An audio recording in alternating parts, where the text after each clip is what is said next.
Let's be clear about the expectations for this quarter. There is no room for hesitation. Look, the projections are sound. We just need more time to address the variances. Time is a luxury we don't have. I want a full breakdown by end of day. The boardroom smelled like polished wood and quiet contempt. Marcus Reed felt it before anyone spoke.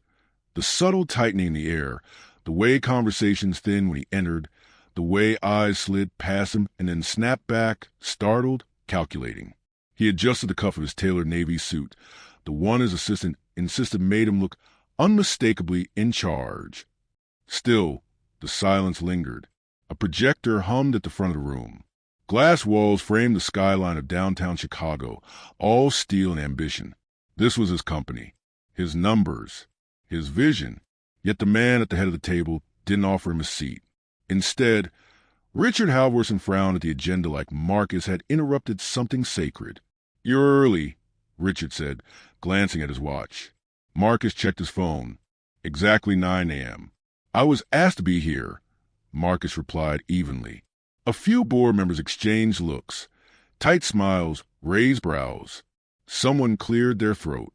No one corrected Richard. No one acknowledged the quiet insult hanging between them. Richard leaned back, steepling his fingers. His voice dropped, casual, sharp. "Before we begin," he said, "are you sure you're in the right room?" The words landed clean and surgical. Marcus felt heat climb his spine. Not anger yet, something colder. He scanned the table. Faces avoided his. One woman stared hard at her notepad, like it might save her. Then the doors swung open. Security stepped inside. And behind them, a uniformed police officer. Richard smiled. "Good," he said. "You're just in time." The officer's hand moved toward his radio as his eyes locked on Marcus. And Marcus realized this meeting had never been about business at all. Marcus Reed paused just inside the boardroom doorway, his hand still on the handle, as if the room itself had resistance. Conversations didn't stop. They thinned, voices lowered, edges sharpening around him. Richard Halvorson didn't look up. Marcus stepped forward anyway. "Good morning." A few heads lifted. Someone nodded. No one echoed the greeting. Richard finally glanced up from his tablet. "Can I help you?" The words were mild. The tone wasn't. Marcus blinked once. "It's 9 o'clock. This is the quarterly strategy meeting." Richard checked his watch, slow and deliberate. "That's correct." "Then I assume you're waiting for someone else," Marcus said. A ripple of discomfort passed around the table. Richard leaned back. "I was informed you'd be attending." Marcus let the silence sit. "You sent the agenda. My name's on the first page." Richard smiled thinly. "As a presenter, I'm the CO," Marcus said. "I don't present to my own board. I lead it." A woman near the windows cleared her throat. "Maybe we should just start." Richard raised a finger without looking at her. In a moment, he turned back to Marcus. "Before we proceed, I need clarification." "About what?" "Your presence," Richard said. "Security protocol requires." Marcus exhaled through his nose. "You've never required that before." Richard shrugged. "Times change." "Funny," Marcus said quietly. "I was here last quarter. Same building. Same room." "Yes," Richard replied. "Different climate." Marcus scanned the table. "Does anyone want to explain what's happening?" No one met his eyes. He pulled out a chair. As he sat, a man across from him stiffened, fingers tightening around his pen. Richard's voice sharpened. "I didn't say you could sit." Marcus froze, then looked up. "I don't need permission." "This is highly irregular," Richard said. "So is calling a board meeting without informing the CEO," Marcus replied. Richard tapped his tablet. "We were concerned." "About?" Richard hesitated. "Just long enough. About disruptions." Marcus felt the words settle, heavy with implication. "Define that." Richard's smile returned. Raised voices. Emotional reactions. A low murmur circled the table. Marcus leaned forward. "You're describing disagreement." "I'm describing instability," Richard said. Marcus laughed once, short and sharp. "You mean discomfort?" Richard's jaw tightened. Watch your tone. My tone, Marcus echoed. You question my right to be here. I question procedure. Procedure doesn't involve removing the only black man in the room, Marcus said flatly. The air snapped. Richard's face flushed. That's an inappropriate accusation. No, Marcus said. It's an observation. Before Richard could respond, the door opened. 2 security guards stepped in. Behind them, a police officer. The room erupted. What is this? Someone asked. Richard stood. Thank you for coming. Marcus turned slowly. You called the police? Richard folded his hands. We felt it was prudent. The officer scanned the room, then focused on Marcus. Sir, we received a call about a disturbance. Marcus stared at Richard. You planned this. Richard didn't answer. The officer stepped closer. I need you to come with us. For what reason? Marcus asked. Sir, the officer said, voice firm, don't make this difficult. Marcus stood. I'm not going anywhere until someone explains why armed officers are in my boardroom. Silence. Richard finally spoke. Let's all stay calm. Marcus laughed again, softer this time. You just tried to have me removed from my own company. The officer reached for his radio. Marcus raised his hands, not in surrender, but in clarity. And in that moment, surrounded by glass walls and quiet faces, Marcus understood something with terrifying certainty. This was never about control. It was about erasure. The elevator doors closed with a soft chime that sounded too polite for what was happening inside. Marcus stood between the 2 security guards, the police officer slightly behind them, as if guiding livestock instead of escorting the CEO of a billion-dollar company. The mirrored walls reflected his face back at him, calm, composed, jaw tight. He focused on his breathing, slow and deliberate, the way his father had taught him when the world decided to test his patience. This is unnecessary, Marcus said evenly. One of the guards avoided his eyes. The other stared straight ahead. The officer finally spoke. Sir, this is standard procedure. For what? Marcus asked. Existing. The officer cleared his throat. We receive a report of a disturbance and potential safety concern. Marcus let out a quiet, humorless breath. Did the report mention crime? The officer didn't answer. The elevator dinged. The door slid open to the lobby, bright with sunlight and morning traffic. Conversation stopped as they stepped out. A receptionist's smile faltered. 2 junior analysts froze mid-step, eyes wide. Marcus felt it then, not fear, but a familiar burn of exposure. Being watched, being framed. Can we talk privately? Marcus asked. The officer gestured toward a glass-wall conference room near the elevators. In there. As they walked, Marcus caught a glimpse of Richard Halvorsen through the boardroom glass above. Already back in his seat, already speaking, as if the interruption had been a minor inconvenience, as if Marcus had never belonged there at all. Inside the conference room, the officer closed the door. Name? The officer asked. You know my name, Marcus said. It's on the building. The officer hesitated. Sir, please cooperate. I am cooperating, Marcus replied. I'm asking why I'm being detained. You're not detained, the officer said quickly. We're just clarifying. Marcus leaned back in the chair. Clarifying what? The officer glanced at his notepad. Your behavior.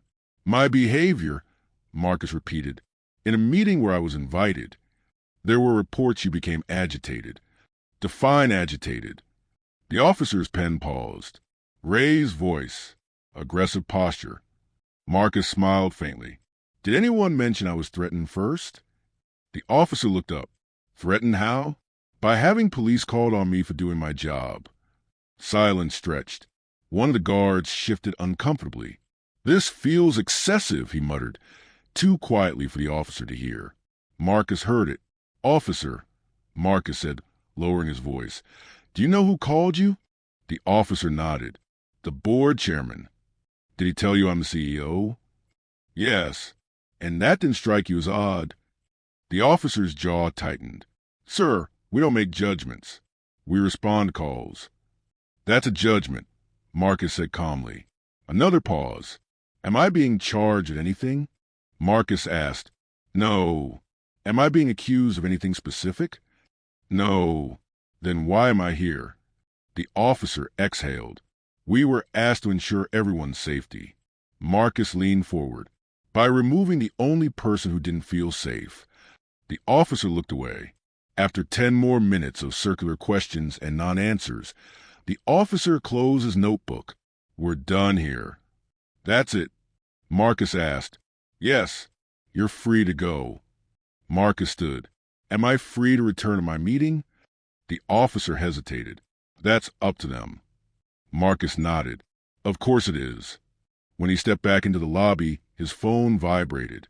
Then again, and again, text messages, emails, missed calls. Are you okay? What happened upstairs? Why are cops in the building? By the time he reached his office, his assistant, Lena, was standing, pale. They're already talking, she said. Who is they? Marcus asked. Everyone. She turned her screen toward him. An internal message board thread was exploding with speculation. Security incident. Disruptive executive behavior. Board intervention. Marcus closed his eyes briefly. They're controlling the story, Lena said, before you even get a chance to speak. Of course they are, Marcus replied. That was the point. His phone rang again. This time it was the company's legal counsel. Marcus, the lawyer said carefully, we need to discuss next steps. Next steps for what? Marcus asked. For managing perceptions. Marcus stared out the window at the city below. Cars moving, people rushing, life continuing as if nothing had shifted. They tried to make me look dangerous, he said quietly. The lawyer didn't deny it. They framed it as concern. Marcus laughed once, bitter. Concern is a weapon when it's pointed in one direction. There was a knock at the door. Lena stepped back as Richard Halvorsen entered, flanked by 2 board members. Richard clasped his hands together. Marcus, I hope you understand this was never personal. Marcus met his eyes. You called the police on me. Richard sighed. We had to think about the company. No, Marcus said. You had to think about control. Richard's smile hardened. Let's not be dramatic. Marcus took a step closer. You wanted me humiliated, visible, reduced. That's an unfair interpretation, Richard replied. Marcus leaned in just enough for Richard to hear him alone. You don't get to decide how I react to being erased, Marcus said. Richard straightened. We'll be in touch. As they left, Marcus sank into his chair. Outside his office, whispers spread. Screens glowed. Narratives formed. No charges. No apology. No correction. Just suspicion, reasonable, manufactured, and already doing its damage. And Marcus knew this wasn't over. It was only beginning. The word appeared everywhere by noon. Optics. It floated through emails, hovered in conference calls, settled into sentences like a neutral fact instead of loaded verdict.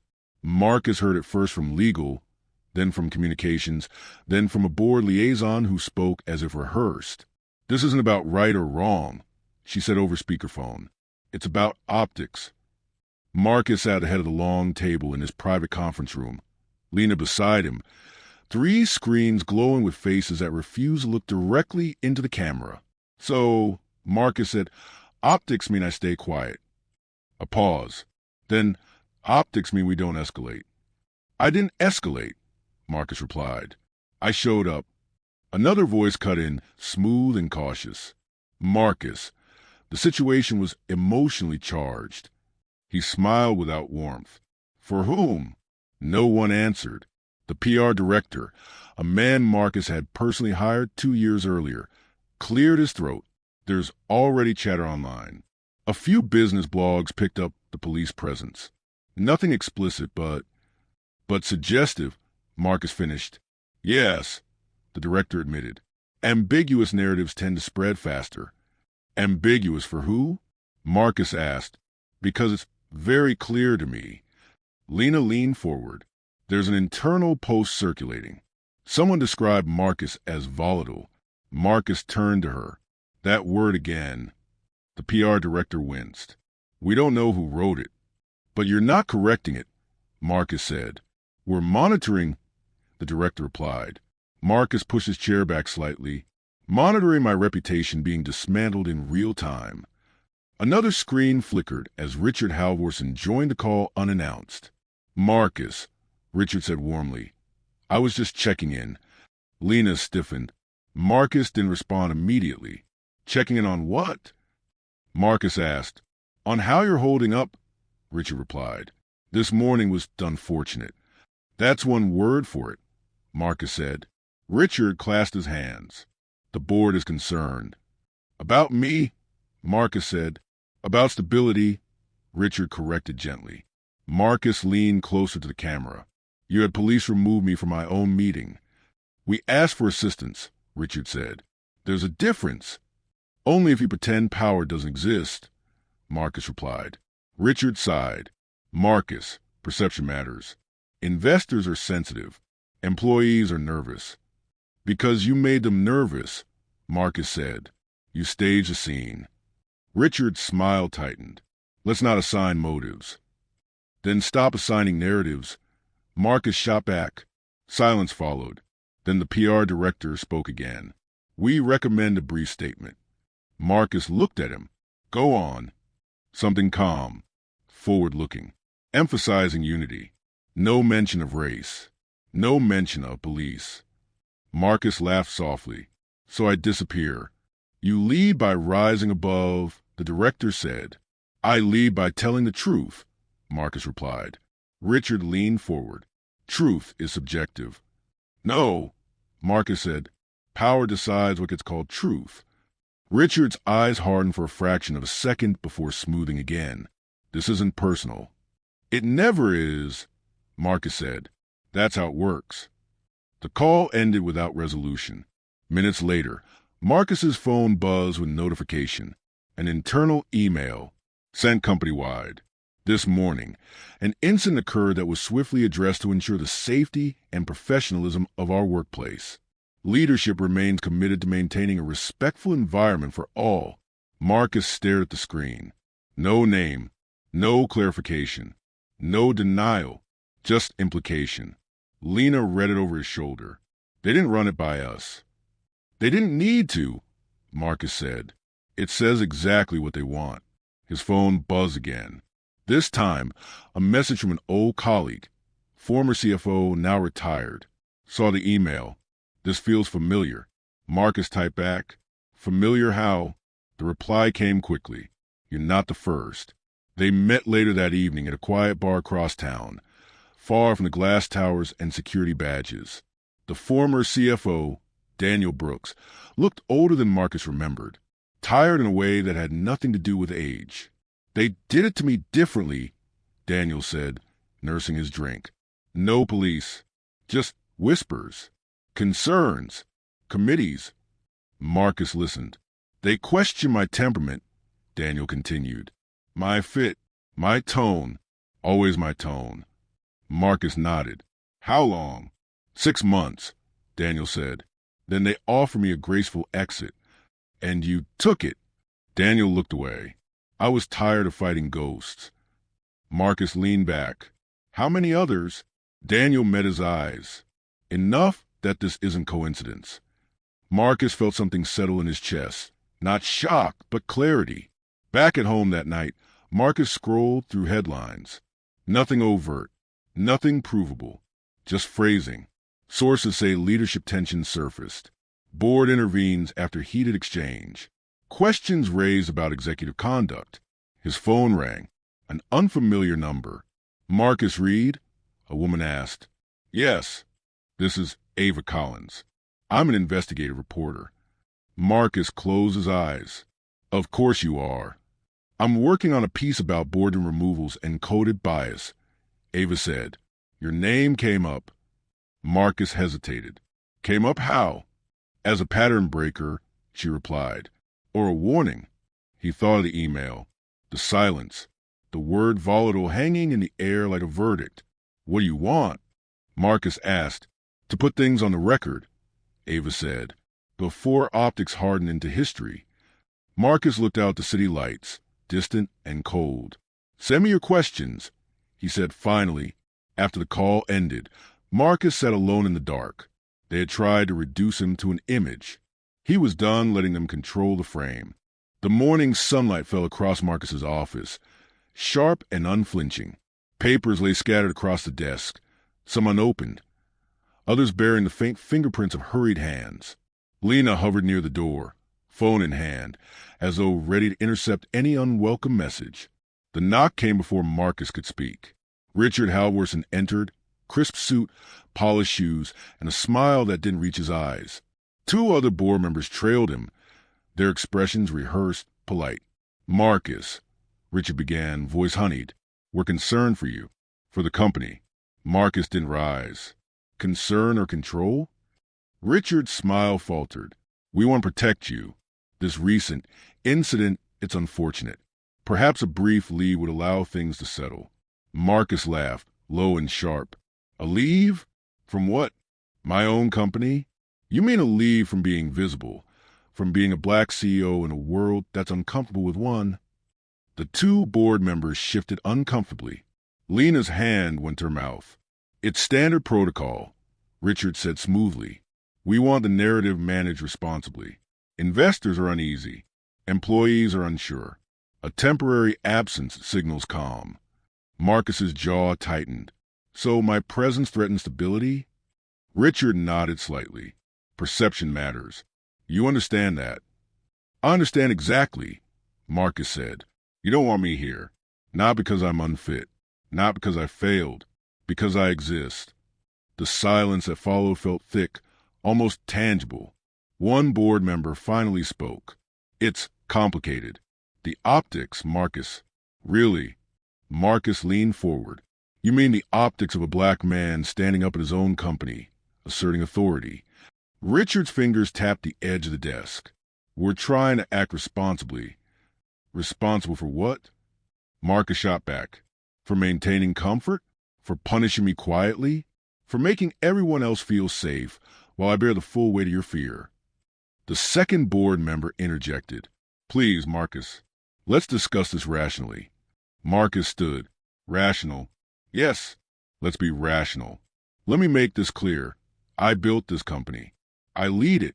And yet, today, I am told that my own presence is disruptive, that I must leave, temporarily, indefinitely, for the sake of optics. That is not protection. That is control.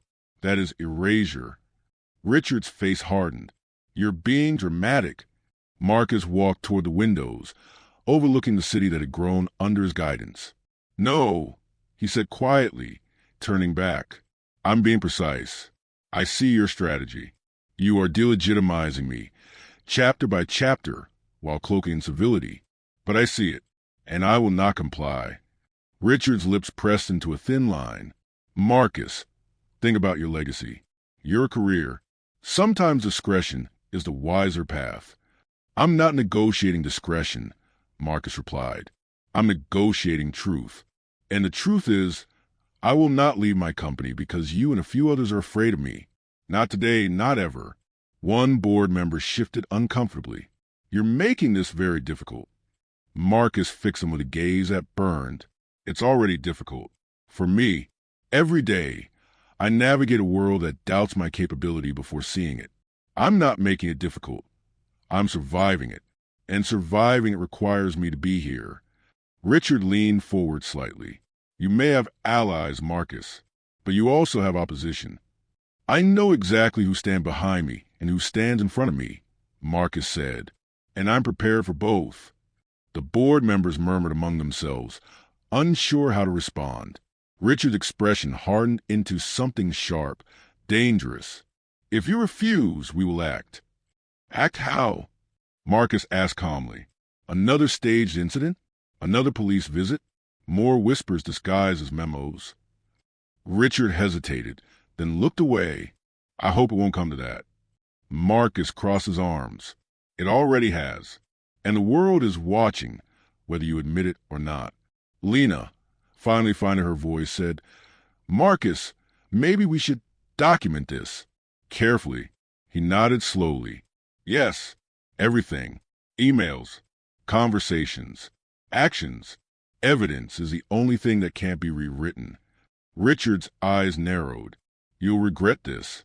Marcus didn't flinch. You'll regret thinking this is about me. Later that evening, Marcus met Daniel Brooks again, the former CFO who had quietly warned him about boardroom tactics.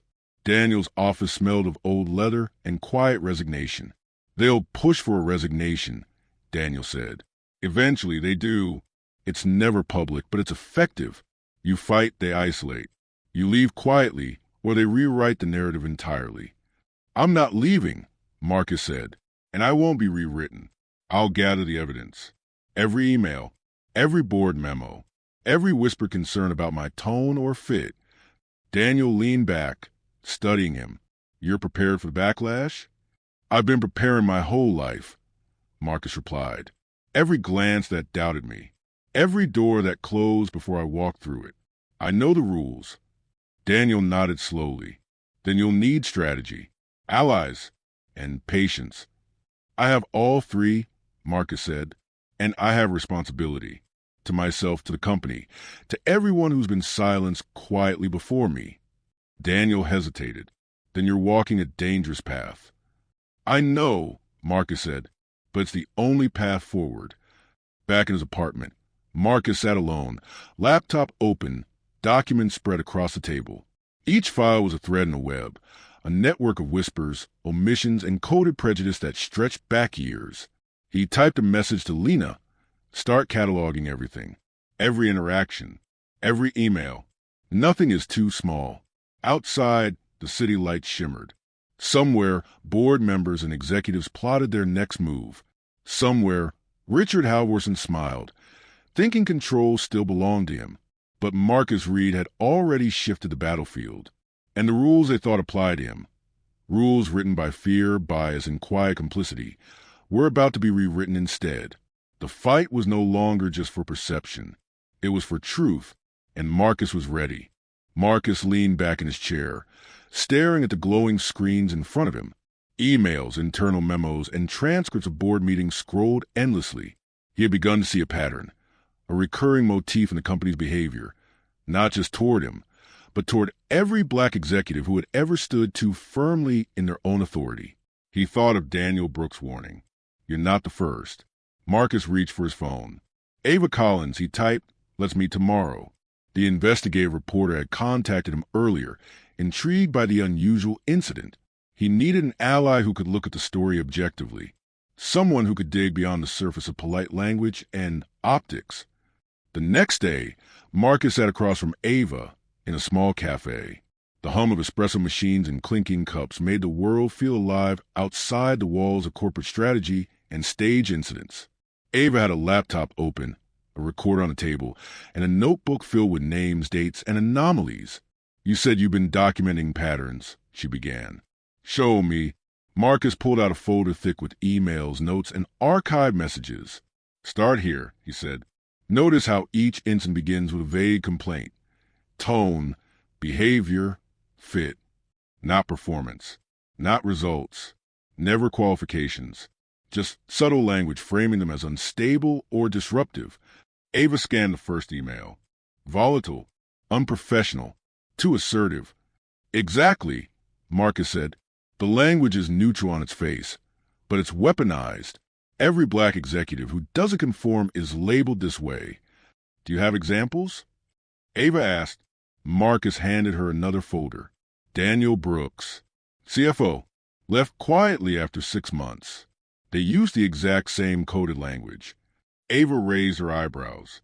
And no one noticed? That's the genius of it, Marcus said, voice low. No one notices because everyone assumes the language is neutral. They say it's about culture, cohesion, optics. But the outcome is the same, erasure. Ava nodded. I see. This isn't isolated. It's systemic. Marcus leaned back, tension coiling in his chest. And that's what people don't get. The system doesn't need to call you a racial slur. It doesn't need a public display of bias. It operates quietly. It uses language, procedure, committees, and fear. Ava typed furiously, her eyes reflecting the weight of the discovery. Have you considered the internal network? Who was complicit? Marcus nodded. Some board members are afraid. Some are opportunistic. And a few are quietly supportive, but none speak openly. Fear is louder than morality here. They spend hours tracing email chains, reviewing meeting minutes, and compiling testimonials from former executives. Names and dates align like pieces of a puzzle, each reinforcing the pattern Marcus had suspected for years. They're all gone quietly, Ava said, shaking her head. And no one outside the company knows. It's invisible unless you know where to look. That's why it's so important we document this, Marcus said, because if the pattern remains invisible, they can continue, and someone else will fall next, just like Daniel did. He thought about the morning police incident, about Richard Halvorson's calm, controlling smile. Every calculated move had been part of a larger script, one written long before Marcus walked into that boardroom. Ava looked up from her notes. You're going to have to be careful.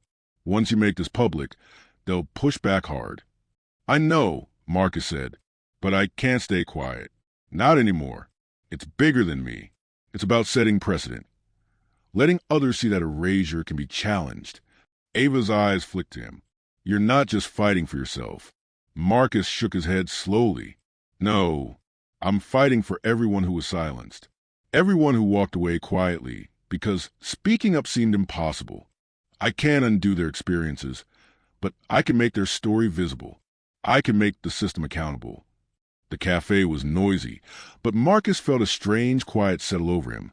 For the first time, the fear that had lingered since the boardroom incident seemed distant. It wasn't gone, but it was manageable. He had evidence, strategy, and allies. And the board? Ava asked. Marcus's eyes hardened. They think they control the narrative. They think they can erase me quietly. But they don't realize I control proof. And proof doesn't lie. Ava leaned back, her expression serious. Then this is war. Marcus smiled faintly. Not war. Justice. And justice doesn't require chaos. It only requires truth. The following days were a blur of phone calls, private meetings, and digital excavation. Marcus reached out to former employees who had been quietly pushed out, piecing together experiences that mirrored his own. He read through archived HR reports, performance reviews, and internal committee notes. The picture was clear, stark, and undeniable. Systematic bias, masked by corporate language and polite procedure. Each revelation was another thread woven into a tapestry of erasure. And for the first time, Marcus felt not the fear of being silenced, but the weight of responsibility. The pattern was undeniable. The evidence was undeniable. And now it was time to act. Because systems that operate in silence can only survive as long as truth remains hidden. Marcus Reed had decided the silence would end. The studio was small, windowless, and intensely bright. The camera lens stared at Marcus like an interrogation, but he refused to flinch. Across from him, Ava Collins adjusted the microphone, her notebook open and ready. Behind her, a crew of 2 cameramen and a sound engineer moved quietly, their presence almost invisible, yet impossible to ignore. Are you ready? Ava asked, eyes sharp. Marcus nodded. Let's do this. The red record light blinked on. Mr. Reed. Ava began, voice steady but warm. Thank you for agreeing to speak on camera. The story is about your experience this morning, but also about a broader pattern of executive treatment within corporations. Can you tell us, in your words, what happened? Marcus exhaled slowly, centering himself. I was removed from a board meeting at my own company, he said. By police, at the request of the board chairman. For what? Not for incompetence, not for failure, but because of the discomfort my presence causes some people. That's how systemic bias operates, subtle, coded, and protected by procedure. Ava nodded. Can you give an example? Marcus leaned slightly forward. In today's incident, security and law enforcement were deployed to neutralize a threat that never existed. No crime was committed. No charges were filed. The threat was my mere presence. And this is not unique to me. Others have faced similar experiences. Patterns exist, and I've documented them. Ava glanced at the folder beside her. You have documentation. Marcus held it up. Every email, every memo, every internal conversation where language was used to undermine leadership because of race. Every subtle suggestion that a black executive is too assertive or volatile. These are not isolated incidents. They are systemic. The cameraman shifted, lens tracking Marcus' face. He didn't speak, but Marcus could feel the intensity. Every word weighed with precision.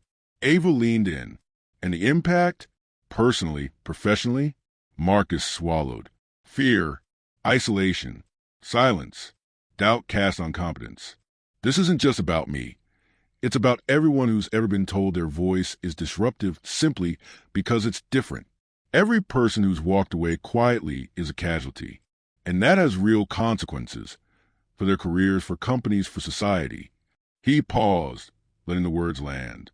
This isn't hypothetical. This is the lived reality of many black professionals at the highest levels, and it's protected because it is subtle, because it can hide behind language, committees, and optics. Ava nodded, her expression grave. Do you believe the company acted maliciously? No, Marcus said firmly. Not maliciously. Fear, ambition, and complacency drive these decisions. People don't have to hate you to erase you. They just need to prefer the familiar, to protect the comfort of the majority at the expense of equity. That's how systemic bias survives. Have you faced backlash for speaking publicly? Ava asked. Marcus smiled faintly. I will. I already am. Board members will distance themselves. Investors may be nervous. There will be whispers about volatility, overreaction, or poor optics. But truth isn't always comfortable. It's not meant to be. The sound engineer leaned slightly forward, adjusting a mic. Marcus didn't flinch. He had rehearsed for this, for the exposure, for the moment when silence could no longer be tolerated. Ava's voice softened.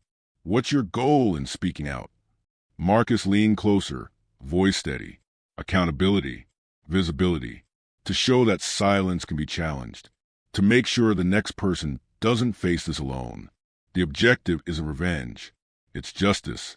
And the first step is shining a light on what was designed to remain in darkness. She paused. And the board chairman, Richard Halvorson? Marcus' eyes narrowed. He will be held accountable. Not through fantasy, not through theatrics, but through truth. Emails, witnesses, internal documents, all of it speaks.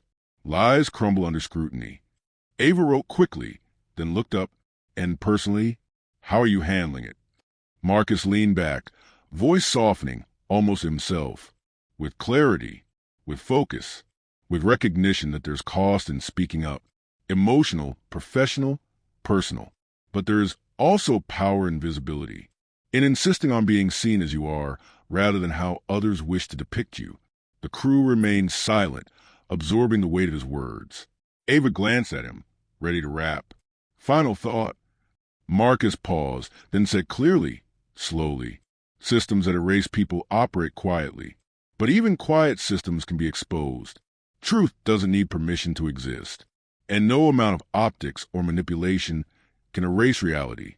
That's the lesson I intend to prove. The red light blinked off. Silence filled the room. Marcus sat back, exhaling. Not relief, not triumph, but resolve. Outside, the world would see him differently now. Some would criticize, some would support. But the story, the evidence, the narrative, the patterns could no longer be hidden. He shut his laptop. Ava collected her notes, giving him a brief nod. Marcus left the studio, with Lena waiting in the lobby. You did it, she said quietly. No, Marcus said. We did it, and now we wait. As he walked back through the streets of Chicago, the weight of the day settled in. He had placed himself squarely in the center of the storm. He had spoken truth on the record, and for the first time he felt the system shift, not yet in his favor, but vulnerable, because exposure had power. And Marcus Reed was about to use it. The courtroom smelled of polished wood and faint disinfectant. The light filtering through tall windows struck the polished floor like a spotlight, highlighting every crease in the fabric of suits, every furrowed brow. Marcus Reed sat at the plaintiff's table, his evidence neatly organized in folders, his phone silent in his pocket. Across from him, Richard Halvorson adjusted his tie, confident and rehearsed, the image of calm authority he had perfected for decades. The room hummed with tension. the kind that only decades of quiet power and subtle bias could produce. The judge entered, her gavel striking once, sharp. Court is now in session. Richard's attorney rose immediately, projecting civility. Your Honor, we maintain that Mr. Reed's removal from the board meeting was conducted under standard security protocols. There was no discriminatory intent. Marcus's lawyer stood in response. Intent is irrelevant when patterns of behavior, language, and procedure consistently result in the marginalization of one individual based on race. We will demonstrate, through documentation and testimony, that Mr. Reed was targeted in a systematic effort to undermine his authority and reputation. Richard's eyes flicked toward Marcus, a subtle twitch that betrayed unease. The first witness was Daniel Brooks, the former CFO. He took the stand nervously, hands clasped, voice quiet first. I left North Star because of repeated instances where my actions, my decisions, and even my tone were scrutinized differently than my colleagues. Daniel began. I wasn't accused of failure. I wasn't shown poor performance. But I was treated as volatile, disruptive, unfit, consistently. And these labels followed me out the door. Marcus leaned forward, eyes fixed on Daniel. Were you alone in this experience? No, Daniel admitted. Other black executives experienced similar treatment. I've spoken to some privately, but most chose silence. The judge nodded, making notes. Richard shifted, the corners of his mouth tightening. Next came internal emails, presented with clarity by Marcus's legal team. Lines underlined. Behavioral concerns, tone and temperament. Volatile executive may require reassignment. These documents, the lawyer said, show a repeated pattern. Subtle, coded language used to justify exclusion, control, and eventual marginalization. Not one, not two, but multiple instances over the course of years. Richard's attorney objected. Objection. These emails are internal opinions, not evidence of discriminatory intent. The judge considered, then shook her head. Overruled. The emails demonstrate context and pattern relevant to the case. Marcus exhaled quietly, watching Richard's composure waver slightly. The chairman had relied on charm, on distance, on the illusion of fairness. Now, faced with evidence, the illusion was cracking. Witness after witness described similar treatment. A senior project manager spoke of meetings where Marcus's suggestions were dismissed, only to be praised when repeated by a white colleague. A human resources officer recounted directives that subtly framed Marcus as aggressive while ignoring other executives' behavior. A hush fell over the courtroom. The weight of accumulated testimony pressed heavily against the carefully constructed narrative of fairness Richard had maintained. Finally, it was Marcus's turn to speak. He rose, straightening his jacket, calm but unflinching. Your Honor, this is not simply about me, Marcus said. It's about the mechanisms of systemic bias, how institutions weaponize language, procedure, and silence to disempower individuals. The board chairman, Mr. Halvorsen, may claim his actions were procedural, neutral, and without malice. But the repeated patterns, corroborated by multiple witnesses, show otherwise. This was never about business. It was about control, comfort, and the erasure of a black leader from his rightful position. Richard shifted in his seat, jaw tight. Power, Marcus continued, voice rising slightly, does not need hatred to harm. Subtle decisions, whispered words, staged incidents, and selective enforcement create consequences just as real as overt acts. And those consequences, emotional, professional, societal, cannot be ignored. The courtroom was silent, the words settling like dust over every corner of the room. Richard's attorney attempted a rebuttal, pointing to Marcus's track record of success, his relationships with investors, and isolated incidents framed as normal corporate disagreements. But Marcus's legal team countered with clarity and precision, linking each incident directly to his race, supported by documentation, testimonies, and internal communications. The judge asked a final question. Mr. Halvorsen, can you explain the repeated use of terms like volatile or tone concerns exclusively in reference to Mr. Reed? Richard opened his mouth, then closed it. Silence stretched, his hands clenched in his lap. I cannot explain the language, he finally said, voice tight. I relied on reports. Marcus's lawyer leaned in. Reports generated by whom? By internal staff, Richard said, evasive. Staff who you knew might be influenced by systemic bias? I cannot answer that. The judge nodded, eyes narrowing. The court takes note. By the end of the day, witnesses had spoken, documents had been laid bare, and the carefully constructed walls of control and power began to crumble. Richard Halvorson no longer appeared confident. The board members who had once feigned neutrality were caught between loyalty, truth, and legal scrutiny. Marcus returned to his office later, exhausted but resolute. The process had been grueling, emotionally draining but undeniable. Each testimony, each document, each exposure, pattern, and motive brought the reality into sharp focus. The system that had tried to erase him was vulnerable. He stared at his reflection in the darkened window. Truth, he whispered to himself, is the only leverage they cannot manipulate. Outside, the city moved obliviously, unaware that in a quiet courtroom, the scales had begun to shift. For Marcus Reed, victory was not yet declared, but momentum had changed. The narrative could no longer be controlled, and in the unfolding tension of justice, Richard Halvorson's carefully maintained power trembled on the edge of collapse. The morning after the hearing, the atmosphere in North Star Dynamics felt different. Charged, fragile, like a building after a storm. Emails pinged constantly, some congratulatory, some cautious, some subtly accusatory. Marcus sat in his office, reviewing internal memos and news clippings. His phone buzzed continuously, reflecting headlines that varied from admiration to thinly veiled skepticism. CEO faces board scrutiny after systemic bias exposed. North Star's leadership in question. Marcus Reed speaks truth. Does the board fear accountability? Lena sat across from him, laptop open, scrolling through social media. People are talking, she said quietly. Investors, employees, journalists. Some are calling for change. Others, well, they're unsettled. Marcus nodded. Good. Unsettled is better than complicit silence. The board had convened early. Marcus entered, and Richard Halvorson looked smaller somehow, a man stripped of the illusion of absolute control. Other board members avoided eye contact or whispered among themselves. The air was thick with tension and the scent of fear, subtle but unmistakable. Richard cleared his throat.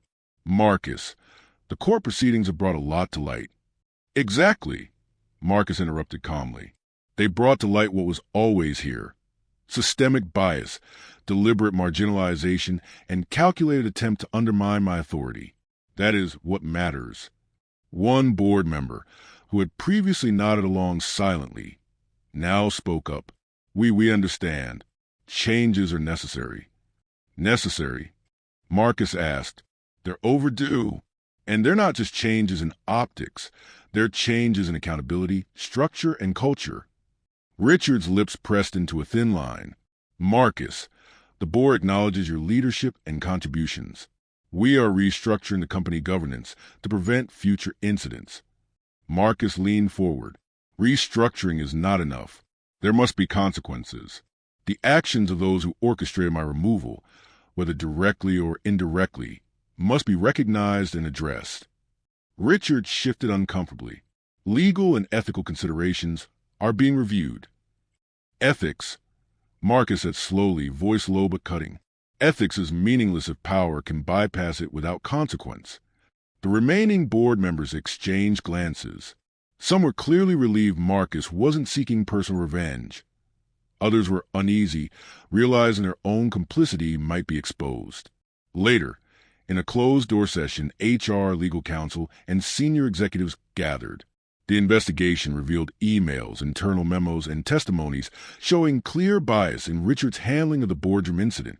Recommendations were drafted for disciplinary action, policy revisions, and oversight structures to ensure equity. By mid-afternoon, the company sent out an internal statement. North Star Dynamics is committed to equity, transparency, and accountability. We acknowledge the concerns raised by recent events and are taking steps to ensure all leadership decisions are free from bias or discrimination. We remain committed to our employees, clients, and stakeholders. Marcus read it aloud to Lena. Notice how it avoids names but acknowledges responsibility. That's the first step. Truth without blame is incomplete. Names will follow. Outside the office, news organizations and social media platforms amplified the story. Interviews, opinion pieces, and podcasts dissected the case. For the first time, Marcus's actions were framed not as volatile behavior, but as leadership and moral courage. Yet victory carried weight. Marcus felt the cost in subtle ways. Trust was fractured, alliances strained. Some employees avoided him, unsure how to navigate the turbulence. Investors were cautious, their admiration mixed with apprehension. The emotional toll was heavy, even as justice advanced. That evening, Marcus met with Daniel Brooks once more. "I've seen the statements," Daniel said quietly. "This is significant. People are paying attention." "Yes," Marcus said, taking a sip of water, "but it's only the beginning. They've acknowledged wrongdoing, but the personal and cultural scars remain. That's the cost of accountability." Daniel nodded. "And your personal cost?" Marcus exhaled. "I've lost faith in some people. I've gained clarity in others. I've seen loyalty tested. Trust is fragile. But truth endures." As night fell over Chicago, Marcus looked out across the skyline. The city lights shimmered like distant stars, beautiful and indifferent. Somewhere below, employees discussed the changes. Somewhere, Richard Halvorson contemplated his diminished power. Somewhere, the world recognized that exposure and accountability had finally pierced the polished surface of corporate authority. But Marcus also recognized that the emotional cost, anger, stress, the constant vigilance, would linger. Power had been challenged, but survival had been personal. He typed a message to Ava Collins. "The story has shifted. Now we watch the system respond. Truth is visible." Her reply was immediate. "And you've held the center of it. Incredible work." Marcus allowed himself a small, weary smile. Not relief, not triumph, but acknowledgement. This was progress. Justice, not fantasy. Accountability, not spectacle. He closed his laptop and leaned back. Outside, the city continued its rhythm, indifferent yet alive.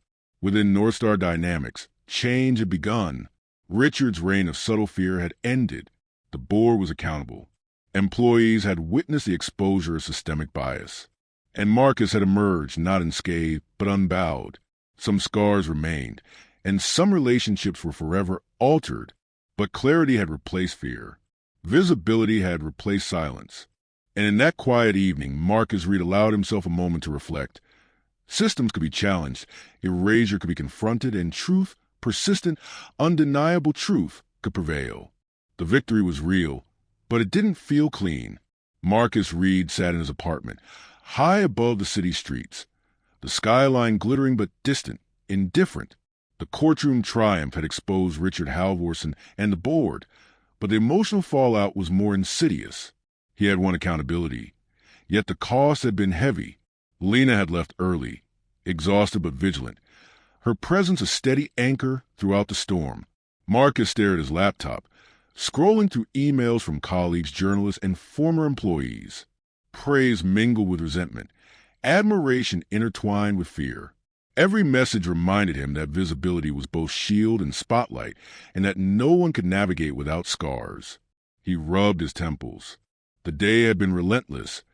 Interviews, press inquiries, internal meetings, strategy sessions. Each conversation carried weight, as if every word could tilt the balance between empowerment and chaos.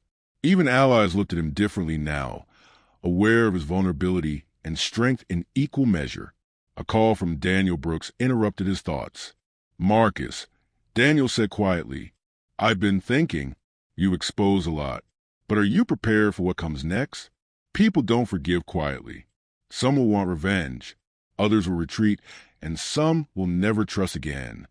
Marcus closed his eyes. "I know. I felt it already. Friends hesitant, investors cautious, colleagues uncertain. That's the cost of being visible. But it's a cost I accept. Silence comes at a higher price."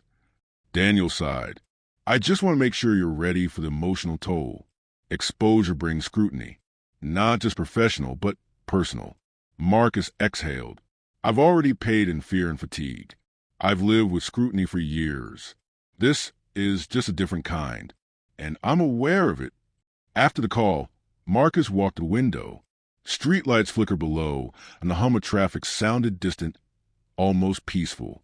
But the peace was deceptive. Within the company, board members were recalibrating. Investors were analyzing every decision. Colleagues were reassessing alliances. And Marcus had to navigate each day carefully, balancing transparency, leadership, and resilience. He thought of the police incident, the humiliation stage in front of colleagues, the coded emails, the whispered memos, the subtle erasure. Each moment had left its mark, not just in memory, but in the emotional landscape of his daily life. Trust had become cautious. Relationships had grown complicated, and every interaction carried the weight of prior betrayal. Yet, amidst the exhaustion, there was clarity. Marcus knew that exposing the system required persistence, documentation, and courage.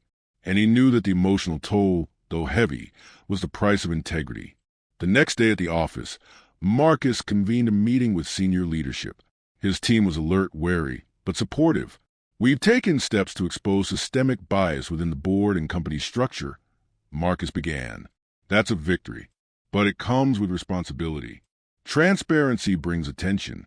Attention brings scrutiny, and scrutiny tests us." He paused, letting the weight of his words settle. "Some colleagues may question your loyalty. Some will feel threatened, and some will resent the change. That's natural, but we must continue with integrity and resilience. Justice is not the absence of difficulty. It's the perseverance through it." Lena spoke up, voice quiet but firm. "And the cost?" Marcus nodded. "It's personal, emotional, professional. Some relationships will fracture. Some trust will take years to rebuild. But the alternative, allowing silence and complicity, is far worse. The cost is high but necessary." Throughout the day, Marcus felt the subtle undercurrents of the aftermath. Colleagues who once smiled warmly now approached with careful deference. Investors asked probing questions in meetings, their tone polite but pointed. And board members, including Richard, navigated their diminished power with caution, their words measured, their movements calculated. That evening, Marcus sat alone again, reflecting on the duality of success and sacrifice. He thought of those who had walked away quietly in the past, the executives erased by coded language and procedure. He thought of the fear that had shadowed his life, the constant vigilance required, and the resilience he had cultivated over decades.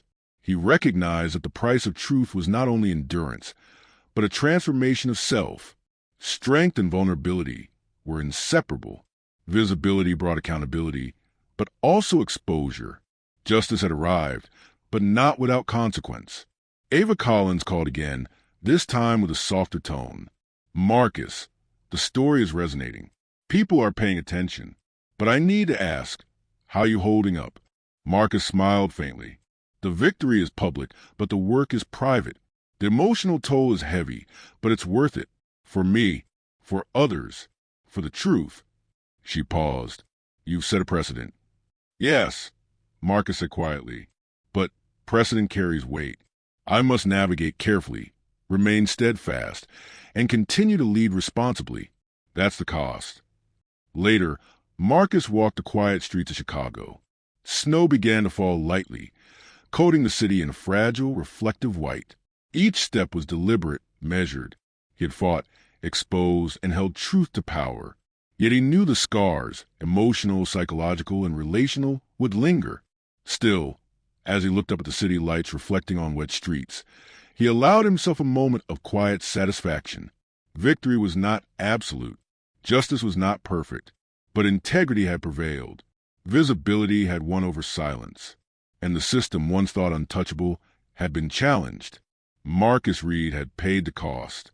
And he would continue to bear it, because some battles demanded it. Not for revenge, not for spectacle, but for truth, justice, and the countless lives affected by silence.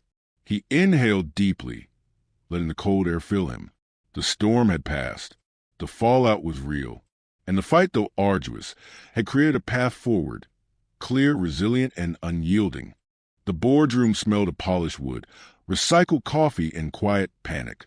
The morning light filtered through the floor-to-ceiling windows, glinting off the glass awards lining the walls. Marcus Reed entered, calm, measured, his presence no longer questioned but acknowledged. Richard Halvorsen sat at the head of the table, once confident, now shifting uncomfortably in his chair. The other board members fidgeted, their usual composure replaced by hesitation.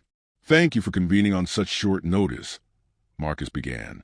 "We have much to address, and transparency will guide every decision from here on." Richard opened his mouth, then paused, aware that the previous power dynamic had shifted irrevocably. The emails, the testimonies, the internal and public scrutiny, all had changed the narrative. Marcus continued, "First, accountability. The actions this morning and over the past months are documented. They have been reviewed internally and externally.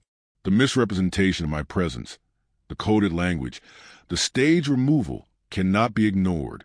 They reflect decisions that will no longer be tolerated within North Star Dynamics." Richard's jaw tightened.